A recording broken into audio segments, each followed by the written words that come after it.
Welcome, everyone, to the Medina Mania podcast. Today on the show, we have a very special two people on the show. You might say that they are made for more. Hashtag made for more. Yeah. We have Mr. David Moore and Miss Erin Moore. Welcome to the Medina Mania podcast. How are you guys doing? Thanks. Great. Great. I'm just excited to be on the gosh. podcast. I'm excited to be here. I feel honored. This is the first appearance for both of us, actually, Yeah, it is. on a podcast. So. Yeah. So stop being so awkward. It was actually, I had to convince David to get on the podcast. It was a 30-minute conversation in my office. He's like, yeah, Aaron's down, but I don't really know. But he's here, I'm here. ready That's to all go. that matters. He's happy. He's loyal. He's ambitious. All of the above at Gary V. But I wanted to get the beloved Moores on the podcast because something that I see the direction of the next few episodes of this podcast going anyway is actually going to be couples, married couples, and seeing what season of life they're in, and hopefully the things that you guys share will help someone listening. Also, just like to get to know more about you guys, how you guys function. So I have a few questions for you guys. Let's get right into it. Let's get right into it without any further ado. I think this is the first time I'm starting with the wrestling bell. But first of all, how did you guys meet? And what was your first impression of each other? Whoever wants to take that and run with it first. Ready, set, go. I'm going to go. Go. So we met, I hope this is right. This is going to be good. At a women's conference. That's where we met. I met him and his brother Mike, identical twins. You was at a women's conference? I was serving at a Yeah. Got you. They were serving. I didn't know anybody at the church then. Yeah. And so I just met them and was like, oh, hey, cool. And really didn't think anything of it. Mm. And then I started attending the college, and then that's when we met again. Got it. What? Yeah, that's the first time we saw each other. Yeah. I don't think we said hi, I'm sure. Well, yeah, but Yeah, that was the first time we saw each other at women's conference. And then, honestly, I don't even know. I just remember a friend saying that, hey, I think she's interested, or are you interested in her? And does it matter if she's older than you? I'm like, I don't care if they're older than me. Really? So I didn't know that conversation happened. We're learning. Everyone's learning about each other here. This is good. and then we met, or we officially started talking at a birthday party. Yeah. Oh, okay. And that's where it happened. And then everything happened in the DMs? DMs. Yeah. But It before, went down in the DM. That's what I need, a It was sound the- that it was says the that. Yeah. Facebook. It was Yeah, yeah, Facebook, yeah. The book of face. Oh, yeah. This is Facebook. before Instagram Oh. DMs were a thing, showing their age a little bit. But what did you guys? So you guys kind of shared that. What's going on in your head? Your thoughts? You're like, oh my gosh, this person is the most amazing person. Or I've heard couples say, I did not like this person at all when my first impression of them. I did not think anything was going to happen there. Like, what if you can remember what was that thought process like? I liked it. I liked what I saw. And that's how it happened. I liked what I saw and I pursued. I mean, That's it. That's the okay. Yeah. Got you. I mean, there's more than that, but There's more than that. I think what solidified it for me was we both went to Cottonwood College not knowing that we signed up for college. And so when we saw each other on the first day pretty much, or like, I think it was orientation. Yeah, it was orientation. I think we saw each other during orientation. You're like, oh, it wasn't me that convinced you to go. So it wasn't like, oh, you're just following Jesus because I'm into Jesus. It was both of us making the decision. Right. You know, we had our own reasons why we wanted to go to college, but that was just like okay, I know you're Going in the pursuing same God. direction. Yeah. Yeah. And so That's cool. that was on the spiritual side of things in terms of, okay, I like that she's pursuing God on her own and not because of me. Mm-hmm. And then I liked what I saw. It's big. I think at first it was like, yeah, I thought this guy was attractive, but I just was not in a headspace to even consider any kind of relationship Yeah. until like we were cool friends, at school.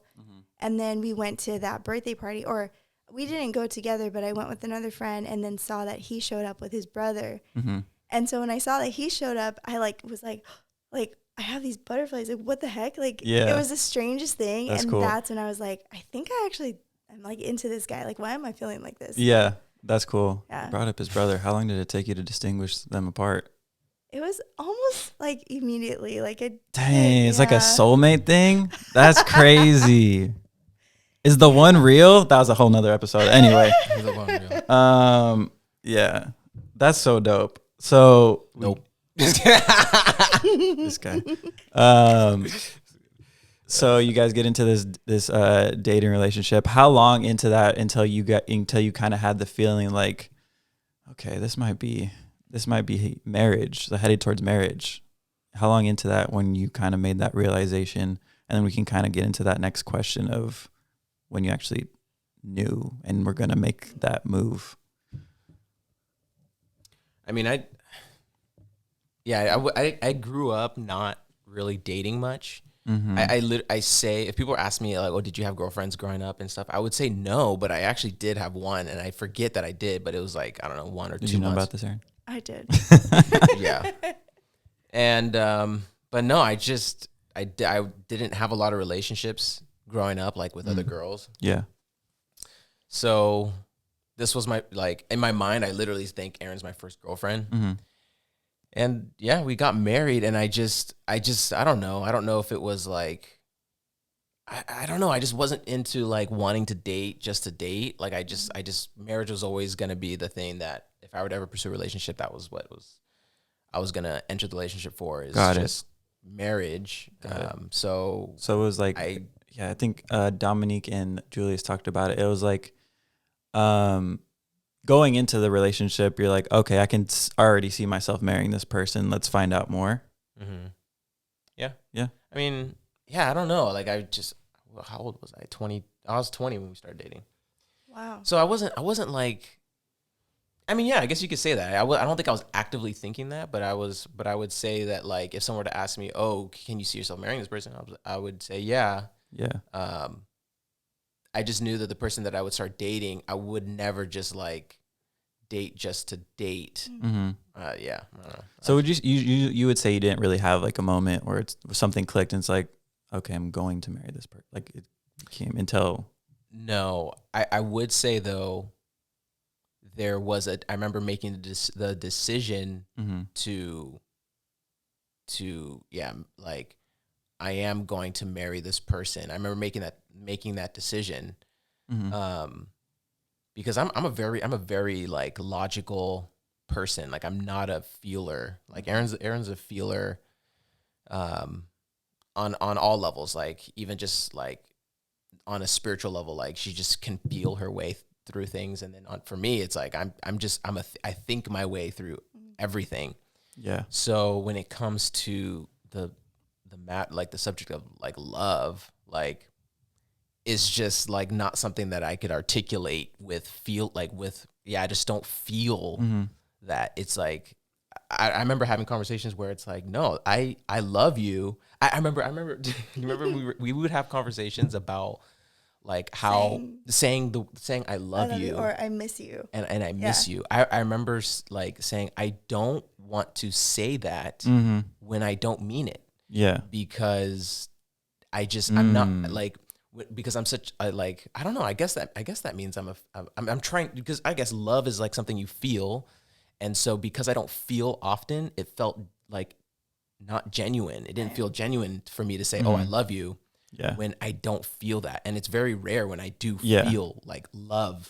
And so I say it now to people, because I know that it deep in my heart, like deep down, yeah, I do love you. And like if it's a friend, like, oh yeah, like, yeah, you're saying, oh, I love you. All right, yeah, I'll say it because I know, I love you. But like, I actually had to go through that where, if I can ask a follow-up question, just so anyone listening isn't confused, do you think that love is more than just a feeling?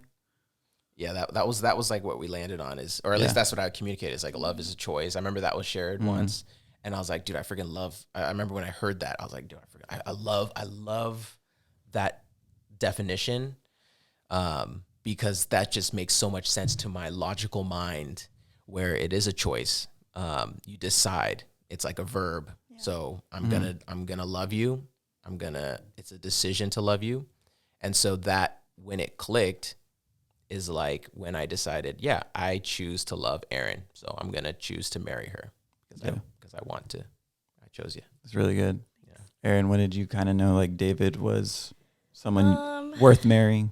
So there's like I think just like part of my testimony that has been. Get a little bit closer. Oh, sorry. I think it's kind of in and out. Yeah, you too, bro. What the? Yeah, actually, that's why I was trying to turn it up. But Me? I think I'm talking too loud. Nah, you good. No. So there's like a part of just my story that I just felt like God was like, this is something that I don't want you to share with just everybody. You know, this is a very intimate part of your story that is only meant to be shared with the person that you're going to marry. Mm-hmm. And I never shared that with him, you know, prior to, because I would have freaked him out. Yeah. And so I remember we were like parked in the car. I think it was at your parents' house. And in that moment, we were having a conversation. And then in that moment, I just felt that like I could share this with him. Yeah. You know, and it was this like, I can share this with him, and it's like whatever his response is, that was kind of the make or break for me. And so in a nutshell, just my past was just really, I don't know, colorful, I guess. And I was just very deliberately just turned my back from God, like for a few years. Growing up as a PK, you know, you just like, you live in a fishbowl kind of thing. So it's like, you're always watched. And I just came to a point in my life where I was like, I don't care. I'm just turning my back on God, everything. And that few years that I did, it was like, I just struggled a lot. And so I shared that with him, like in detail. And I was like, okay, God, whatever his response is to my past, like, this is it, you know? And I remember him saying, like, after I poured my heart out, and he was like, okay, but that's not you anymore. Wow. And that was the moment where I was like, oh my God, I think he's the one. Yeah. And I didn't tell him that in that moment, like, you're the one, like, you know, like freak him out. Yeah. But that's when I knew he was the one. I don't remember if you said it. Well, how long into the dating was that? I think we were a year into dating. Oh, okay. Pretty good amount of time. That's dope. So you guys both probably timelines might be a little bit different. Maybe they're exactly the same, but you come to this decision where it's like, okay, I want to marry you. Obviously you guys end up married. You got 2 kids that are asleep right now, in their beds, but kind of getting down to one of the harder questions that I put on this list. What would you say has been the most difficult part of marriage so far? How long have you guys been married? 7 years? I don't know. October of 15. Yeah. Fool said, I don't know. I didn't know either. Yeah. Oh, God. I'm so bad with 2 kids, man. That's what it'll do to you. 7. So yeah, 7 years. 7 years of. 7 years of marriage. I mean, from the outside looking at 7 years of good marriage, what has been the most difficult part about marriage? If you can name, and maybe if you want to say one thing, you can say the other thing, or maybe you have the same answer. Whoever wants to start that one off. The difficult thing about marriage is like, I'm trying to figure it out. Like I'm trying to figure out the common denominator. Yeah. There's a couple things, but I would probably say the thing that most people in their marriage are probably working on, they're probably gonna have to work on that for the rest of their life. I feel like, because I'm just noticing that, because the things that we're working on, it's never been resolved. It's always been we'll have conversations and we get better. Yeah. But it's like, it's just getting better. Like, and we're always trying to improve. Yeah. I think communication is the biggest thing. But that's for us is communication. I think the way that I grew up and the way that she grew up is so different. But then what's funny is like, it's almost the exact opposite now. Yeah. But, like, I think, okay, so anyway, the example is just, I think communication as like common as that is, like communication is probably the biggest thing. That's like the hardest thing about marriage. Yeah. Cause that just communication pretty much solves everything. If you just talk. I grew up not communicating. Yeah. Like at all to my, it was never modeled. Communication was not modeled as a family. And you know, cause my mom's Korean, my dad's Black or whatever. He speaks English. My mom speaks Korean, and there's already a language barrier. So I don't even know how they communicate. They can through broken language or broken English. So it just wasn't the best model for communication. And there wasn't definitely not words of encouragement or endearment and stuff like that. So I never learned how to communicate love and affection or just communicate in general. Yeah. So and then obviously Erin's family is they communicate all the time. And it's just there. But now I think we're at a place where that was my past, that was my history. And I remember I would remember asking why do you care about this thing that you're asking me? Like small talk. Yeah, small talk. I never understood. I never understood give an it. Example. I remember I can't think of an example, a real one, but just anything oh, how was your day at work? Or you know, I don't even know. I don't know stuff that wouldn't really matter as much to you. Right. There's no benefit in me knowing this information. Right. I get you. It was kind of like that, where it's that kind of small talk. And I remember it was that my experience was not normal. I was you don't care. Why do you care? I remember realizing that that's not normal. Yeah. When I remember hearing someone, it was a coworker, and they said, "Oh, I talked to my husband about this." I was like, "Oh, you talked about that?" Or no. I think it was I think I told the husband. And then, you know, obviously he told her. And so when she brought it up, I was like, oh, he told you about that? I think it was something like that. Yeah. And I was like, oh, wow. And I remember saying, that's so random. That he shared that with you. That's kind of random. Why'd you guys talk about that? It's because to me, it made no sense why they would share that. Not it wasn't personal information or anything. It was just something that happened at work that so had little. No, it was so nothing. Yeah. And I remember thinking, what, why? And I remember my dad would say he would always say this. What does it have to do with the price of tea in China? Anytime I bring up something, that he'd be like, yeah. So I grew up with that. It's what? And so I would never share about my day because why would anyone care? I just grew up that, and so I wouldn't initiate those conversations.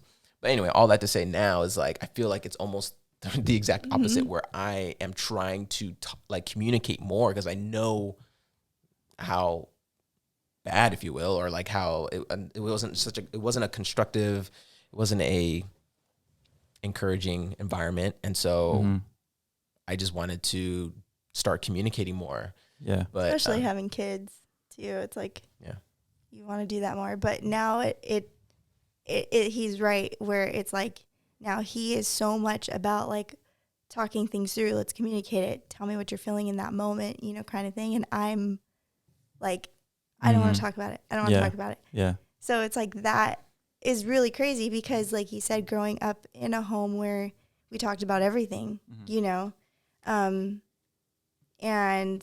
even now, when I have conversations with my family, it's talking about everything, but it's just interesting in marriage. I walked into marriage thinking I'm a great communicator because I grew up in a home of great communicators. But then communication in a marriage is so different. Yeah. And I learned, wow, I'm actually not the best communicator when it comes to the intimate, you know, the intimate relationship. And so that definitely has been something that we are working on. Yeah. So you would have the same answer as communication. Yeah, totally. Yeah. You said something interesting. You said that it's something that you never really stop working on. Yeah. Like it's not something that you come to, okay, we made it to this level and we're good at communicating. We got it down. It's something that you're always growing. And can you kind of like unpack that and explain that a little more?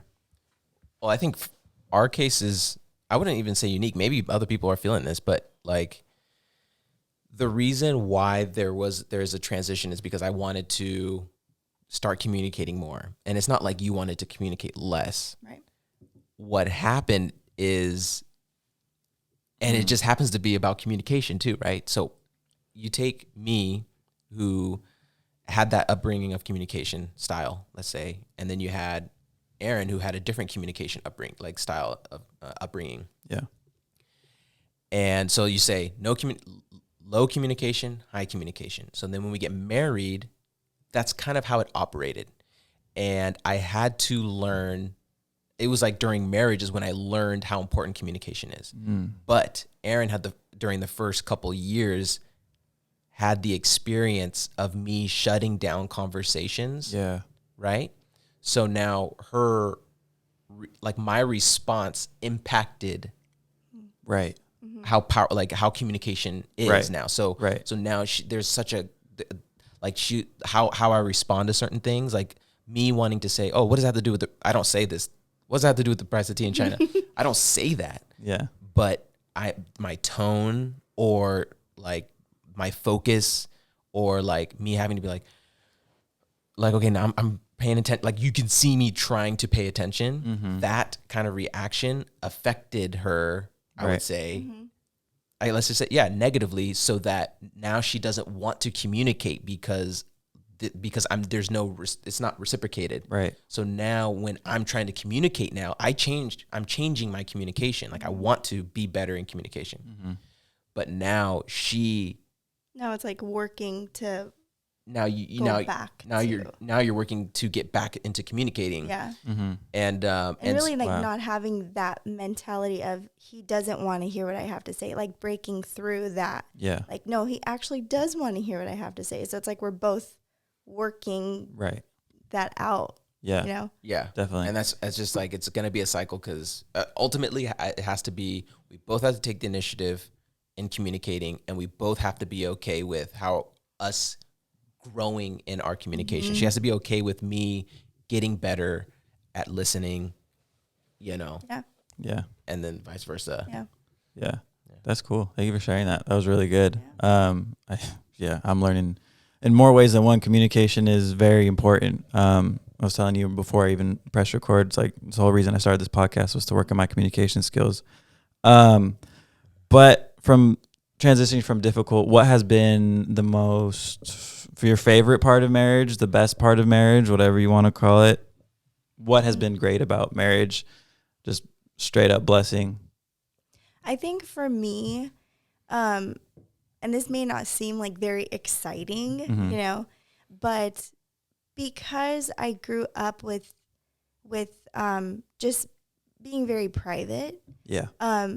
He has just taught me how to kind of loosen up a little bit, like in that sense, and being more open about stuff and seeing the benefit of that. Yeah. And so for me, I feel like that is one of the best things because I have this, I don't know, this like sense of freedom that I have our relationship to thank for. Yeah. So that's like the first thing that pops into my head. Yeah. Yeah. I don't know. That's a tough one. I hope it's not too tough. Because, like, you know, I don't know, like, so what was the best thing about marriage? Is that what Best thing, favorite thing, just something that's been like, you're like, wow, I'm blessed to be in this marriage because blank. Yeah, I mean, yeah, there's a lot of great things. There's a lot of benefits. Yeah. But it's just one of those things where it's like, I don't know. It's, you know, there's like that verse where it's like, oh, you don't want to, I forget how the order started, but it's like, you don't want to clean up poop, I guess. So then don't have horses or something like that, where it's like, oh, you're going to have horses, then you have to like The verse clean in the up Bible? stuff. Yeah, there's something in the Bible where it says something I've like never read that book. That sounds cool, I guess. Yeah. I think it's somewhere where it's Got you. don't if you want a healthy thing, or like a clean, or something, oxen or horses or some type of animal, Got it. you got to clean up after them. I think it's like that, where it's like marriage is like, oh yeah, if we want this horse, if you will, or whatever animal it is, there's a lot of benefits, whether they you cook it or whatever, all these things, or whatever the horses do back then. The benefit of an animal. Yeah. There's also the stuff you got to clean up. Right. And so yeah, it's hard to separate the hard things from the good things, but there are good things. I think because a majority of the good things don't have to, but they generally come out from the bad experiences that you have, because as a married couple, you have to work it out. Like you can't just peace out. You have to work it out. So through that process of working out whatever it is, then comes the good. Then comes, this is the best part about this marriage. It's like even just settling an argument or meeting a goal as a couple or something. It's like, oh, this is the best part about this marriage. Because it's like, I don't know, it's just out of all of that hard stuff, all the good. That's where it comes from, I feel. Yeah. Like overcoming obstacles, overcoming difficulties, and like being able to do it as a team and come out on top. Yeah. It's not so much that what's up? What? No, well, it just made me think, like, what do people want? What do people want to get out of a marriage? Like, well, I feel like, what are some of the miscommunicated people have thoughts like, okay, if I go into marriage, I'm gonna, be blessed. I'm gonna have my best friend. I'm gonna experience love, comfort, all this other stuff. But you're not saying none of those things. No. Yeah. Which all that stuff is good, but I feel like what you're saying is more realistic and even better. So yeah, I don't think you get more joy. Well, I mean, to some people, yeah, they might get more joy, but it's not something. It's like different. It's like it's something you want, I guess. Like it's something you decide. I mean, that's just me. It's just like you decide. You are signing up for this thing called marriage. Not a feeler. I'm not a feeler. Yeah, I'm not a feeler. Thinking. Yeah, because I could experience joy by myself or in a marriage. I chose marriage, so I'm experiencing joy in it. Yeah, but, why did you choose a marriage? Why did I choose marriage? So yeah, that's a good question. I would say, yeah. Why did I choose marriage? I have to think about it. No, I know there's a reason why. I just can't think of it right now. Yeah, no, you're good. Yeah. Why did you pursue? Because you said I could have had joy when you're single. I could have had joy in marriage. You chose marriage. So why did you choose marriage?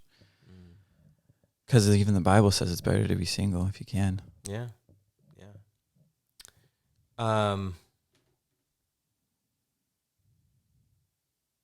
is a very good question.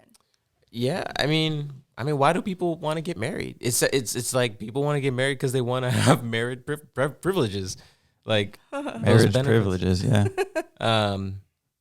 Yeah, I know for sure. Like, I mean, I've always thought of myself as like, I had my head on straight, but for sure, like when it came to marriage, there was definitely there were some needs that I wanted. Yeah. But at the same time, I am also aware that there are it's not something that's not the only reason why you pursue marriage. Mm-hmm. Right.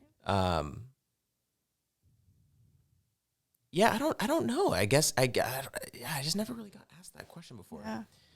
Go ahead. I'm giving you thought-provoking questions. Full disclosure, this wasn't on our list of questions, so that's why I'm trying to just let you have as much time as you need. Yeah. Yeah.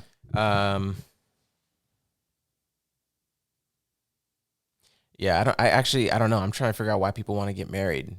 Some people just really need to for some emotional thing. And some people want to for sexual reasons. Mm-hmm. I feel yeah, it's there's they want that comfort, they want that partnership, all that stuff. But I think what, and I'm sure we're not the only couple like this, but I think what is really great in our dynamic is we are both very independent. Mm-hmm.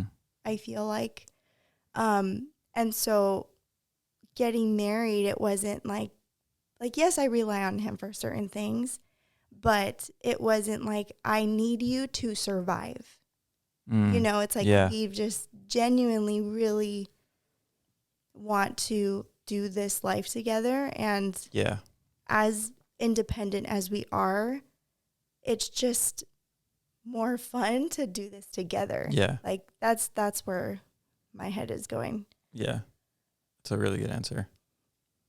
I don't know, man. I think I just wanted to get married because probably sexual things, and then That's not the only reason you want to get married. no, I mean, yeah, I mean, I'm trying to think. Like, if we're being straight up honest, it's a big reason, though. Yeah. Yes. Yeah. But I don't think that's the only thing either for you. Okay, what it is that I don't want to say, oh, it's because I want a partner to live like. Well, that's why I said, like, we're very independent already. So, but the thing that you said about, like, you could have joy being single or you could still have joy being married, that's why I said that part about, like, us being independent, because we didn't go into this needing to rely on each other for something. You know? Right. Yeah. Two independent individuals coming together and hopefully spurring each other on to be better people. I feel like that's the goal when I get into a marriage. Is that's going to be my goal. And that's what I'm going to want to do. Someone who can push me closer to God, and I can push them closer to God. What do you think about that? Yeah, I mean, I think we should do that, but I don't think you don't need to be. You don't need to be married for that, is what you. Yeah, so I'm trying to figure out. Yeah, then why are there boundaries outside in, like, you know? Yeah. In friendships with opposite sex and. Yeah. I mean, there's, I don't know. There's obviously, like, you see God in marriage, right? So, like, two becoming one. Let's see, like, just like how Christ is, you know, to the body of, or how would it say? Is like we're the bride? Yeah, Christ in the church. Yeah. So there's all those things, but it's like, yeah, like I'm aware of that, but it's like that's not the, you know, it's like I'm not. Oh yeah, that's why I'm getting married, is because I want to be, I want to reflect God's how Jesus is. Like people say that, and I'm sure I've said that. But it's like people don't really want to, like. There might be some selfish motives in there. Right. Yeah, it's like, yeah, I get to reflect God. Like let's be aware of that you are being a reflection of God, and the way, you know, how Christ loves the church, stuff like that. And so, yeah, we have that honor of holding that responsibility and to mimic that. And but I don't think people that's their desire to get married. I think people just have real emotional needs, and yeah, there's boundaries in place and because you know, to protect us, right? But yeah, I think I don't know. I'm really trying to think. It would be weird to hear. I don't know. Do you know of anyone that's like says they're like any other reason why they got married, like Other than what I said, nothing comes to mind. Yeah, I'm literally flabbergasted. Yeah. It's for me. It was purely, like, you know, emotional and sexual at first, and then you know, just like, and then you see, then you just start, like, assigning value to it. Like, I know, yeah, like you just start seeing the value in your marriage. Like I know. It didn't happen until, like, I don't know, year 4, I guess, or like definitely like way after we're married. I'm like learning the value of marriage, or like how we should pursue our marriage. Even family. Like we already had Lincoln, and it wasn't until like a couple years ago well, I guess, yeah, Lincoln's 4. So probably a year after he was born, I felt like I did, like, then is when I realized what a family should be. And we already had a family, you know? And so it's like, we're always learning what the value of marriage is, and how it should be, or how it can be, and then how a family can be. So I don't know. We're just always learning, like, oh, I wish I knew all that before I got into marriage, but I don't think people aren't learning this. Like, I don't know, maybe they are. Maybe you don't you don't realize that, like, just going into marriage, that the first like year and some is like, you're literally just learning how to physically live with this person. And then once like you get that rhythm down, then that's when it's like, oh, now let me learn how, like, to appreciate, you know, all this stuff. Because the first year is just a lot of just learning how to. And then I feel like at least in our marriage, then it became the like deeper, like more emotional, and, you know, all that stuff. It came later for us. Yeah.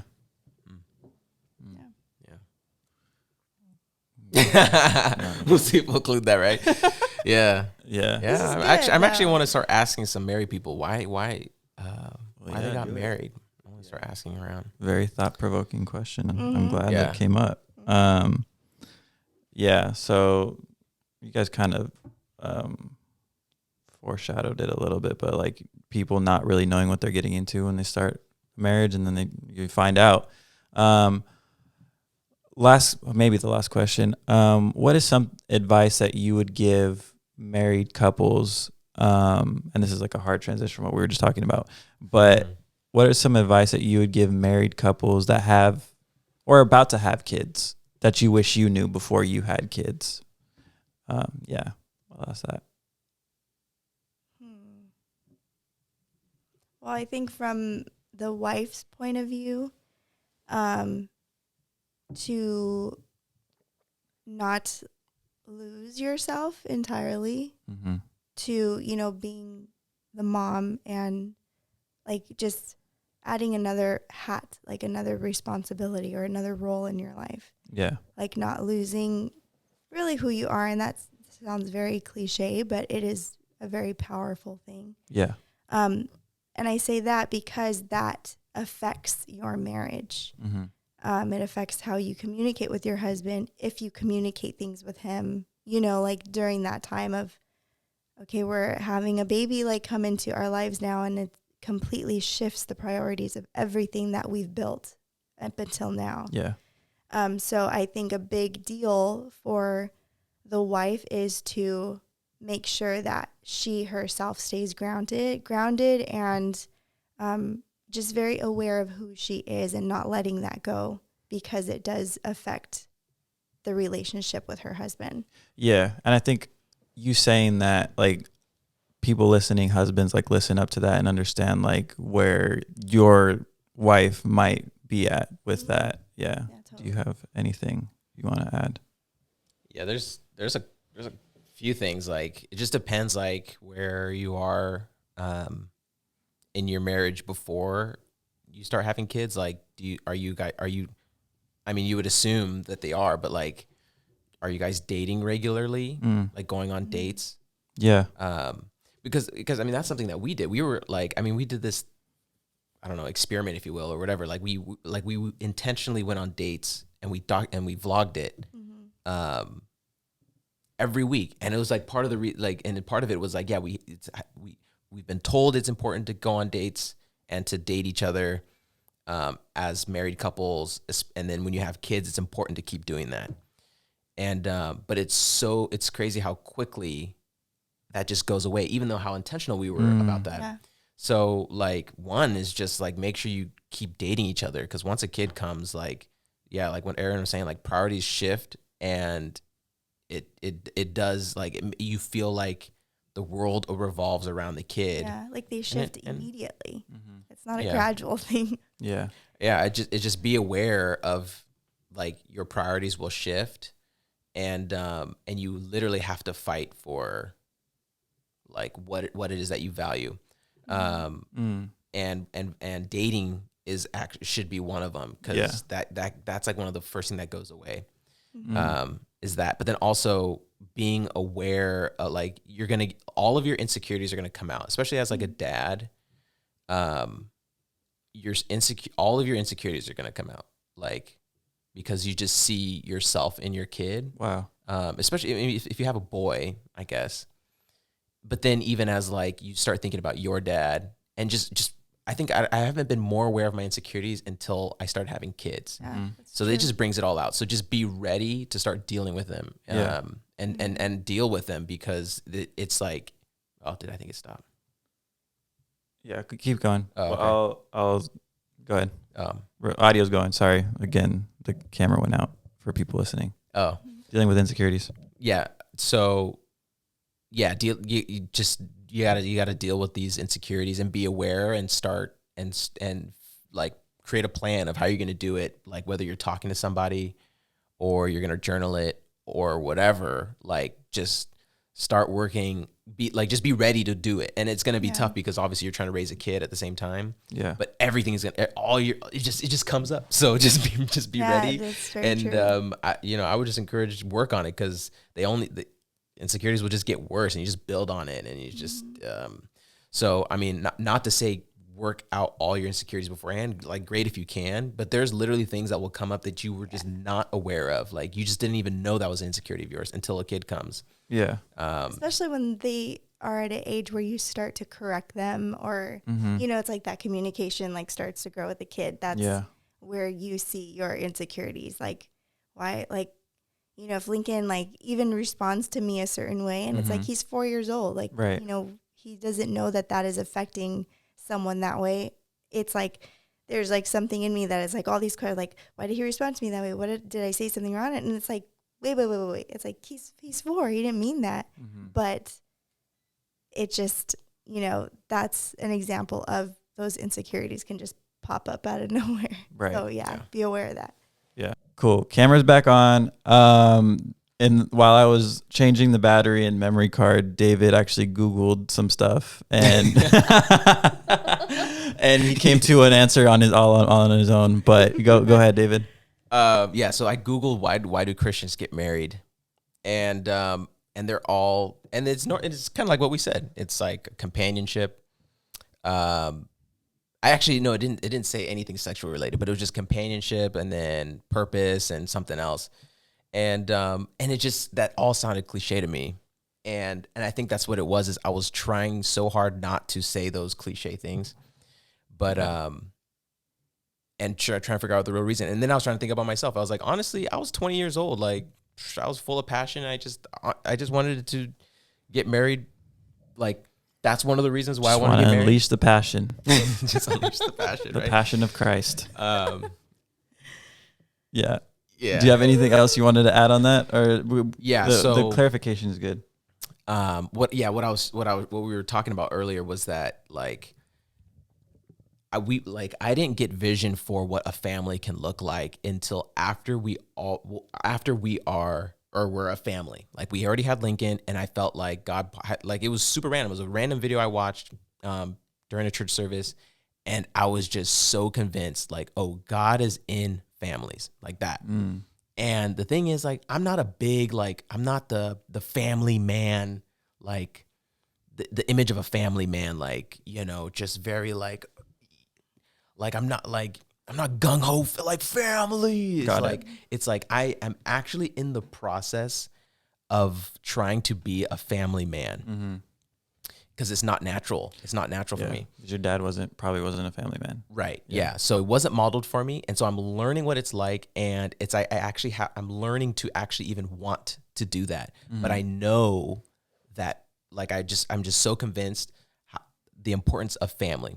Now, the thing is, like, that I guess vision, if you will, of like, or just that revelation of family only came to me after we already had a family. So then I'm grateful for it, because now there's like more direction and vision for as we raise our family. But had I had that revelation before I got married, I would have been like, yeah, I want to get married because I know what God wants to do with families, and this is what I want to model. Yeah. but I definitely didn't. I didn't have that. It didn't come until we were already married and had a kid. So I mean, I would have loved to be able to share like, oh yeah, that's why I wanted to get married. But honestly, it was just because like there was some just emotional needs. Have a companion, have like a best friend, and it's just sometimes maybe it just starts off that way. Maybe this is fine. I think I think God will continue to reveal the importance of it, and I'm glad He continues to do it so that He's refining it. So it's not just only purely just only just passion. Yeah. Yeah. No, so, I'm really glad I asked the question, because it's like you want to know why you're doing things and why you're in certain things. So, and be able to explain that, just like with any, like just being able to, even example, just defend your faith. Like when someone asks you, okay, why are you a Christian? Why do you believe in Christ? You want to be able to have an answer ready to, defend the faith. Yeah. Same here. Why are you married? That's true. Yeah. But with that, are there any final thoughts to end this podcast? I feel like I was going to tell you, I feel like this has been one of the more realer podcasts. Like, no offense to anyone else that's been on my show. I feel like you guys have very much been yourself. Yeah. I appreciate it. That's what we like. Sorry, babe. Go ahead. No. I'll let you share. That's what we like. I don't know. I feel like our goal as a married couple is to be that couple. Yeah. Like, just to be honest and, real about it. Like, real about the really great stuff, but also be real about the stuff that comes up that's like, hey, this is like crap and this is hard to deal with, you know? Yeah. That's so, good. Yeah. Yeah. Agreed. Agreed? Agreed. That is it. Thank you, ladies and gentlemen, for listening to the Medina Mania podcast. We have Erin, we have David. I will drop their Instagram handles in the description of this video / podcast episode. We appreciate you being on the show, being so real, and being #made for more. Make sure you go follow them, follow their journey, and we'll see you on the next episode. Peace. Deuces.